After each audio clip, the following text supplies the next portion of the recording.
Section 476. Deleted. Now, good evening. We will continue along the lines begun, since you seem to need this particular material now.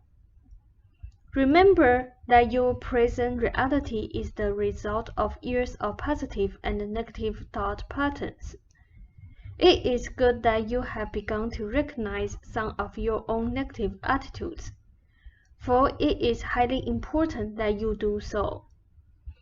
Realize that each time you replace a negative thought or feeling by a positive one, this is like making a correction in a painting. Soon, you will be able to do this automatically, but in the beginning, conscious effort is needed. If Robert has the full plan for a book in his head, then this is real. It may take him a while to put it on paper. It may take him a while to receive the money when it is sold. But all of this is dependent upon the first and basic reality, the idea for the book. Therefore, know that your positive ideas of health and abundance are the basic realities, the most important. Thoughts of abundance immediately begin to work for you at their inception. Again, always consider the thing desired accomplished and project in present reality, present physical reality, and so it shall be. This does not mean that a wish today for $5,000 will come minutes after. It does mean that it will come surely, in your terms, according to your belief. You must be systematic until your reactions become fairly automatic. You must therefore replace negative patterns with positive ones. As you know, the negative patterns bring results. Now, give us a moment. Do not overemphasize, however, in intellectual terms, but use imagination and feeling. An overemphasis implies a fear and will impede results. Intensive concentration along these lines should be followed by several days when you simply do your prayer experiments and then let the whole thing drop from your mind, and give the creative inner self an opportunity to work for you. This will ensure success, and you will not be over-hammering the point. Do you follow me? Rob said, yes. This doesn't mean that in the interior, you allow every negative thought freedom here. Now, you are beginning a most significant venture here. I want to impress upon you its importance. I want to make sure in these initial stages that you have the correct ideas. If you do not sell a painting by next week, for example, I do not want you to say, "This does not work." You have many negative patterns to conquer. It is quite possible, you see, for you to have results tomorrow, but it takes time to paint the picture from your idea. You know you will do the painting in physical terms, and you know you will have results in this endeavor, and excellent ones. It is very important that Robert here change his attitude toward his physical body, his own image of it. He must think of it as lovely, flexible, quick, and responsive. It has not done anything to him. He must think of loving recreating it, of helping it. He knows this, but lest he forget, I will remind him. He must think of it as a joy, a comfort, an aid, rather than a rigid bony thing he must put up with. He should consider it a thing of joy to himself and to you. Now, it will help him to some important degree if he considers his arms and his hands in the following manner. My arms are straight and flexible, and through them, the creative energy moves freely, released and free, down to my hands and fingertips. Blessed are my hands and fingers through which creative energy translates intuitions, poetry, and knowledge to the typewritten page. Blessed are my hands and fingers which translate my ideas onto paper. As my mind and spirits are now flexible, so are my fingers flexible. Straight and free are my arms, so that intuitive knowledge can flow freely through them, out through my quickly moving fingers to the page. Open, straight and free are my arms to search for truth, and to embrace the magnificence of nature. My mind is open and clear. Therefore, my arms and hands which translate my thoughts into printing are open and clear, channels through which my creative energy may flow.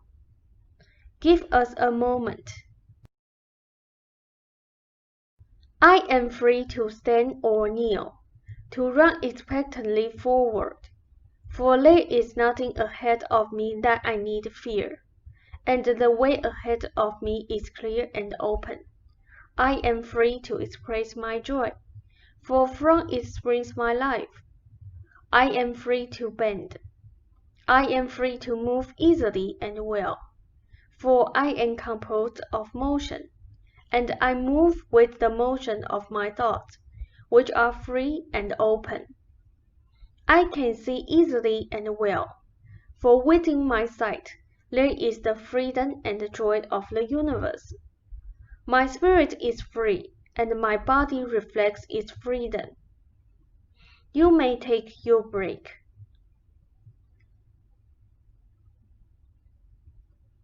Rob noted, resume in the same manner at 10 o'clock. They said, now, give us a moment.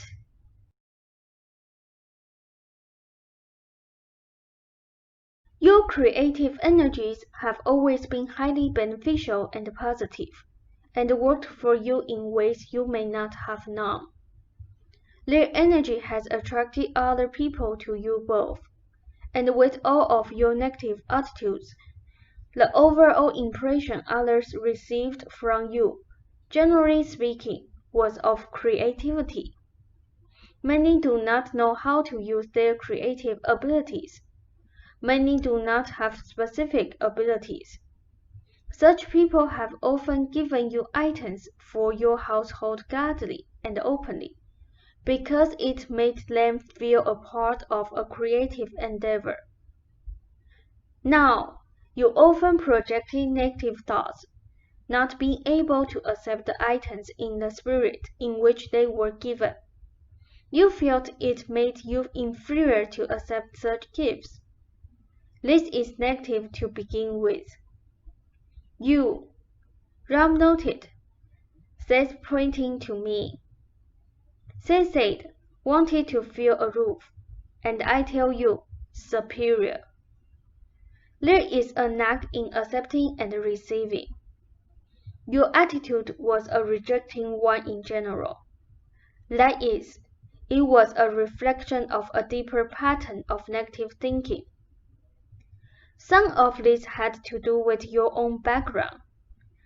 There was also a feeling, since you do not buy my paintings, do not hand me your junk. But these people did not feel you wanted them to buy your paintings. You did not project that thought. In fact, you often stated that you wanted them as studies. They felt they were laying gifts at the altar of creativity in their own way. I want to point out, however, the negative pattern behind this, on your part. Give us a moment.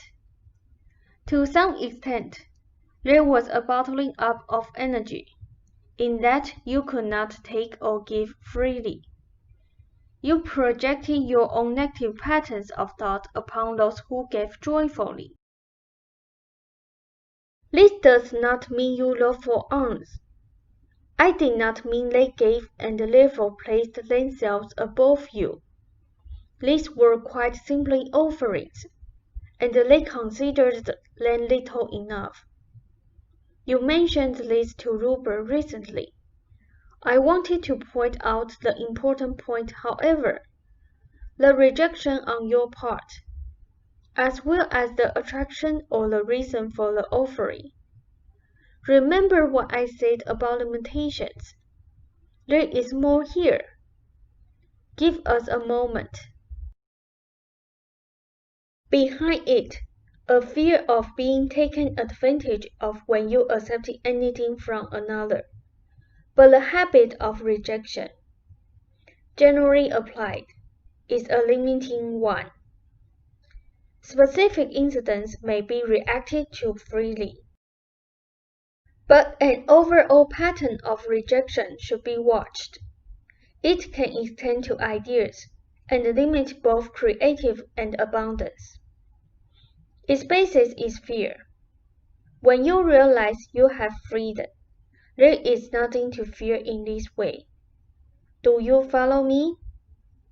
Rob said, yes. Seth said, automatic rejections therefore should be avoided. In your thoughts of finances, also avoiding limiting ideas, both specifically and generally. If a bill arises, do not think, how will we ever pay this? Or this will make us short. For you are painting your picture of poverty, you see. Instead, say to yourself, money to pay this bill is coming to me. You will instantly set up currents of activity that will bring it about. With the other reaction, you close them off and deny them. Now, Rupert did follow through here with your car, and he simply saw you paying the rest of the money, without any idea of where the money was coming from, but believing it would be there while not draining your own account. You must still realize how practical these ideas are. You should realize it, for you see their effect when they are used negatively.